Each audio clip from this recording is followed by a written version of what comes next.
You have asked me about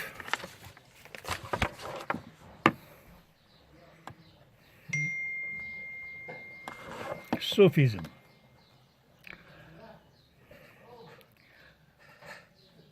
Much has been said about Sufism since times immemorial. Many theories have been propounded. Many arguments have been made, but practically speaking, it means alignment with the higher self.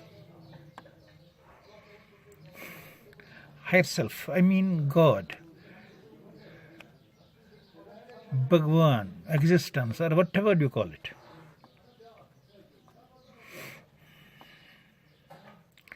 And there are many ways to tread over this royal path. Either one has to take a quantum leap, or one has to resort to methods and techniques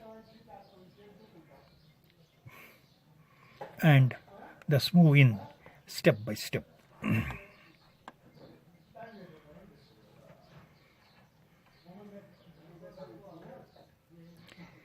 The methods devised since the dawn of mankind on this planet have been very many.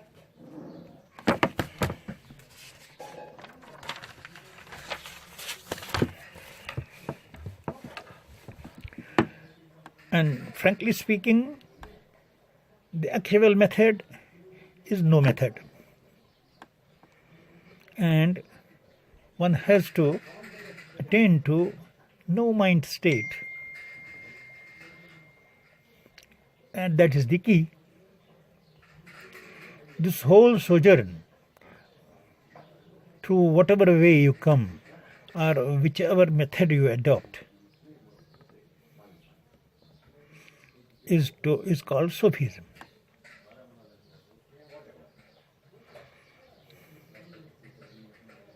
Certain types of evolutions are also required for a seeker to tread over this path. That is simplicity, compassion, and patience. These must be the watchword for a seeker.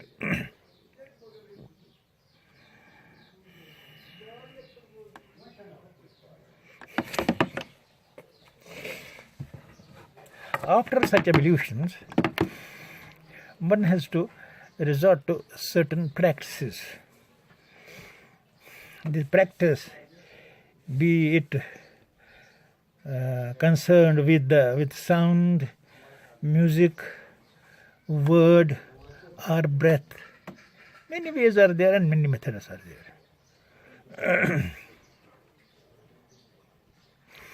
And in the beginning, the breath has the primal place and can be adopted by anyone, anywhere, in any clime.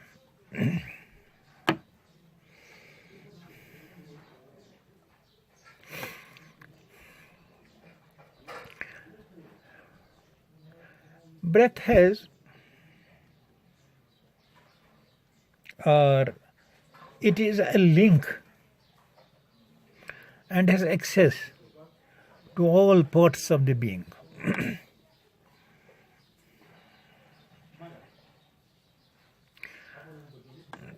But this is also to be remembered that this journey can even be hazardous if taken without guidance of a person who has already tread over this path.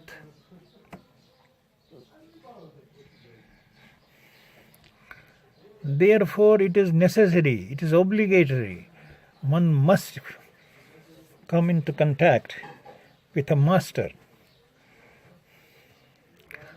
to whom one can surrender.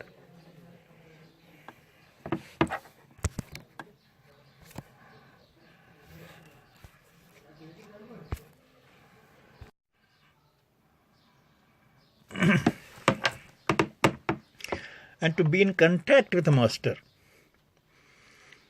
is the beginning of a new world.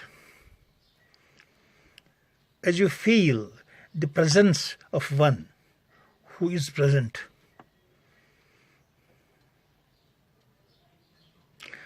and before this, your life was a simple frustration. Now it is a shift from identification with form, thought, or emotion to being, which has no form, was never born, and will never die. A spacious awareness. This is a shift from delusion to truth. Before this shift, one is akin to an animal and in mere frustration.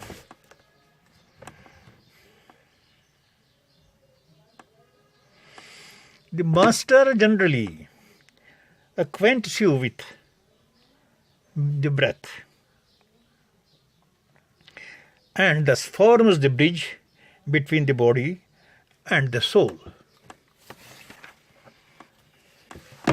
A bridge between the matter and no matter,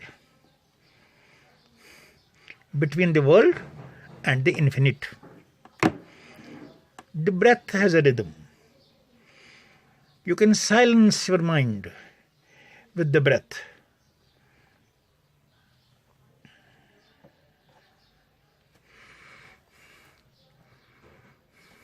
In anger, your breath has a different rhythm, and in silence, it has another rhythm. As in silence, your breath is slow, and in anger, it is fast.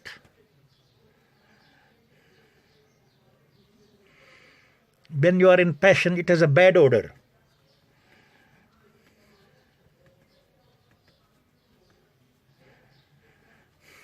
And during the course of meditation, at times it stops altogether.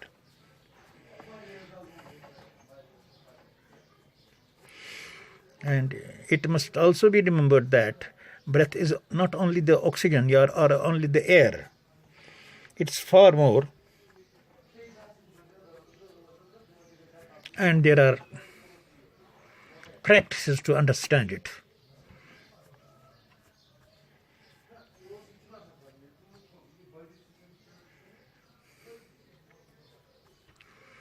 It is not everything. It takes the seeker to a certain height.